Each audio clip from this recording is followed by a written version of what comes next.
Bible says that he took his journey and went to a far country, and after a while he came back. And when he came back, he asked him the question that I want to ask you. What did you do with what you've been given? That's good, Bishop. Did you spend all of your time counting it up saying, well, if I'd have had what she had, I could have done more with it? And it don't seem fair to me that I was born in the same house.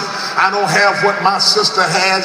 It don't seem fair that I can sing, but I can't sing like they sing. Did you spend all your time complaining about what you don't have or maximizing what you do have? There are some folks in this room right now at this stage in your life.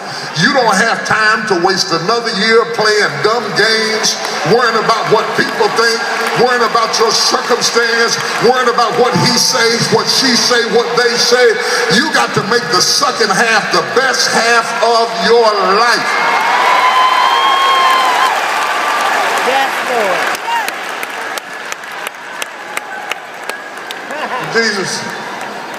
Jesus tells his story. And in the story, he says, everybody got something. I'm learning something about God. God is just, but he's not fair. If he were fair, everybody would get the same thing. Fair is when you take two for you and two for you and two for you and two for you. That's fair. God never said he was fair, but he said, I'm just. I may not give you what I gave somebody else, but I'm going to give you something. And you ought to make it your business to find out what's inside of you. You know what's wrong? Too many people spend too much time trying to figure out what's going on with somebody else. You'll never be blessed through what's going on with somebody else. What's up with you? What's down inside of you? What can you do? What can you be? How far can you go? What can you bring to the table that is uniquely different from anybody else in the world? You can be imitated, but you can never be duplicated. I want every original in this house to make some noise right now.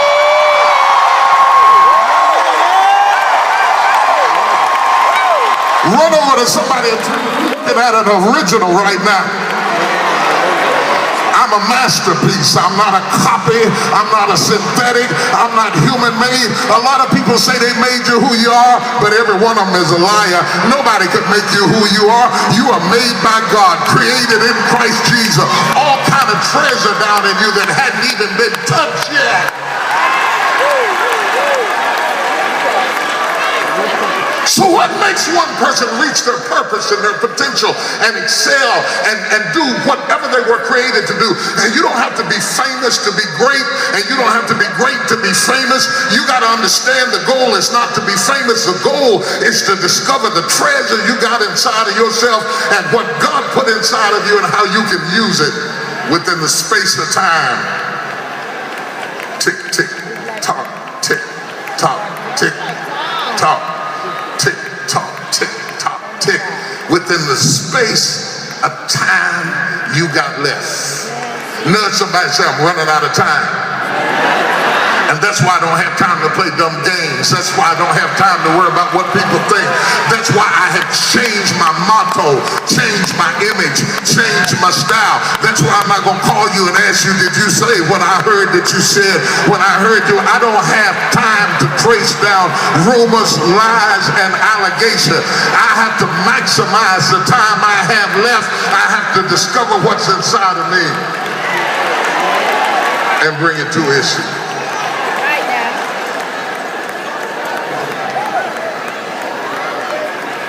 Lord, I got people back there. How y'all doing back there?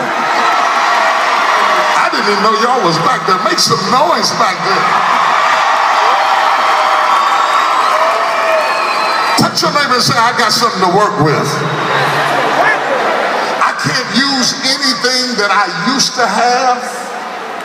I can't use anything that I lost. But I got good news for you who have lost some stuff. God never uses what you lost. He will always use what you got left.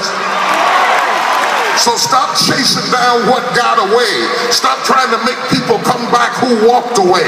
Stop trying to reclaim a day that's over in your life and say to yourself, this is the day that the Lord has made. I will rejoice and be glad in it. Anybody that didn't make it to this day, I didn't need it to get where I was trying to go. If I'd have needed you, God would have kept you. I got everything I need to go where I need to go. I feel like I'm talking to somebody and I don't even know who it is.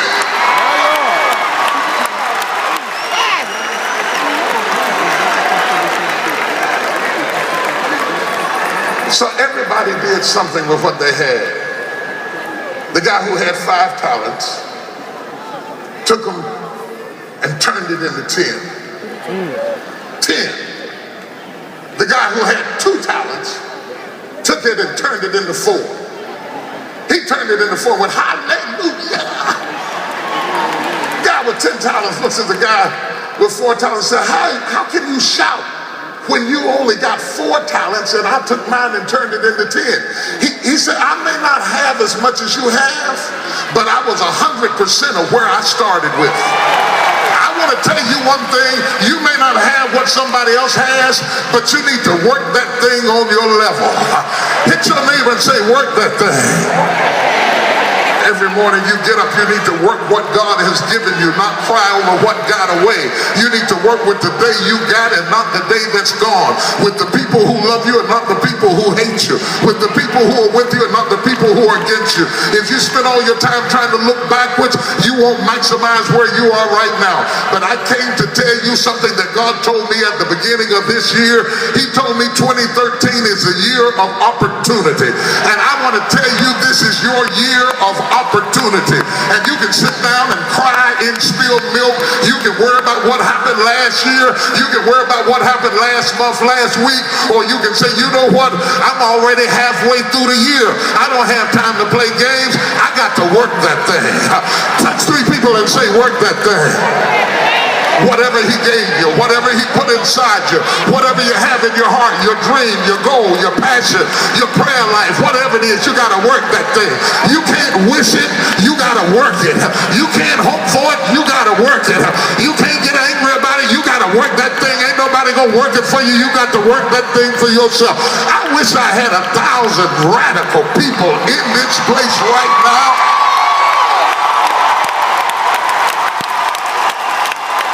I need 1,000 people who don't care what they got on, don't care what anybody says about it, but you got a fresh commitment to work that thing. Jump up on your feet and make something.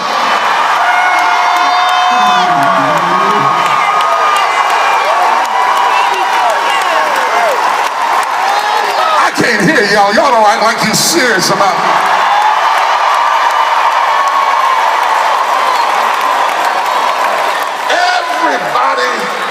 Listen to this. Everybody in the Bible story did something with what they had except the guy who only had 1 talent. The guy who only had 1 talent shows up, says, Lord have mercy. Master, I knowed you was coming back, and I heard you reap where you had not sowed and harvested where you had not labored, and so I was afraid and I hid my talent. I didn't do nothing with it, but I kept it. I still got it. It's right here, Master, just like you gave it to me.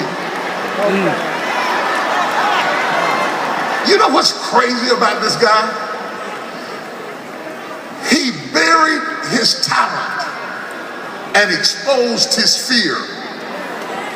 But you need to reverse that thing.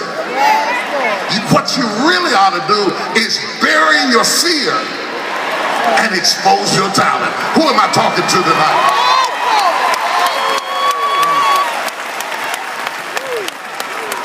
So if you're a Bible person, you already know that at the end of this, the master just goes off on this slave. He goes off on, he sends him out into outer darkness where there's going to be wailing and gnashing of teeth. I mean, he just lets him have it. He just really lets him have it. I said, wait a minute, because this is what got me. When he gave the guy the talent, number 1, number 2, and number 5. He never told them what to do with what he gave them. He never even told them to increase what he gave them. He just gave it to them and walked away. And suddenly I began to recognize this is a test. And much of what you're going through right now is just a test. He comes back and he lays this guy out for not doing anything with what he gave him except burying his talent. And I can't figure out for the life of me, how does this guy get in a predicament where he exposes so much fear at the expense of burying so much talent? I don't understand it until I look around sometime and I see talented, gifted, bright, skillful, creative, resourceful people who let their fear stop them from living their life to the fullest. I see vibrant people who want love and want life and want strength and want power, but they're so afraid of what might happen and what they might fail and what people might say that they expose their fear and bury their talent. The real test all three men had as slaves, they were servants. The test was, do you have the instinct to increase? The instinct, that little voice inside of you that says, I could take this situation and turn it into something else. He punishes the one guy, even though he saved what he had, he didn't maximize what he had because he failed to listen to the voice inside of him that saw possibilities where other people see problems. Every possibility comes wrapped up in a problem.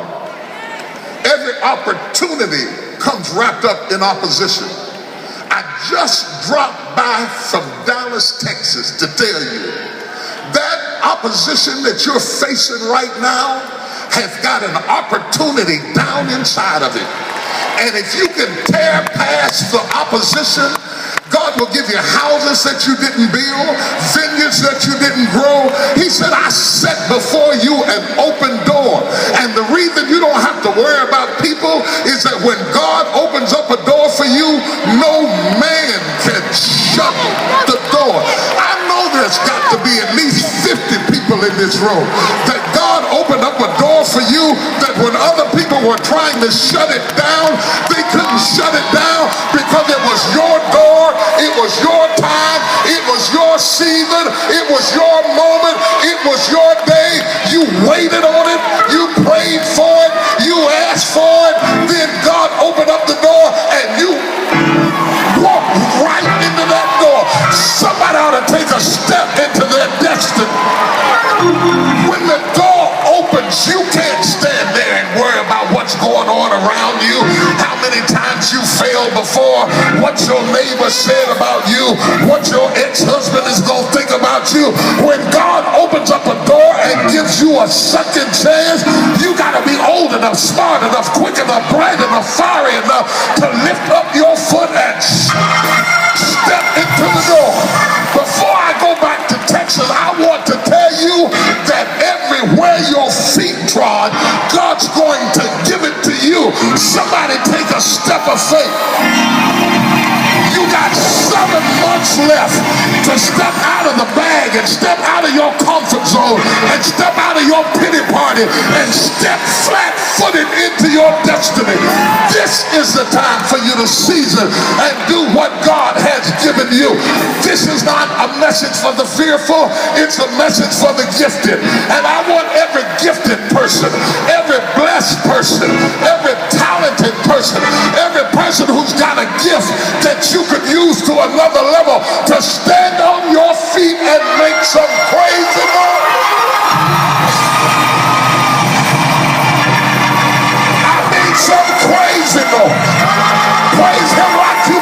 bust a move. Praise him like you just saw a door open up. Praise him like you just stepped into your destiny.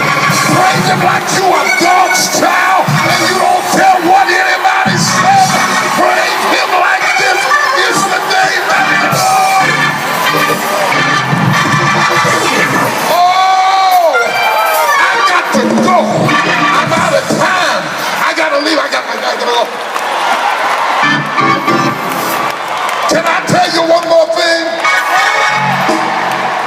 The elephant is over there.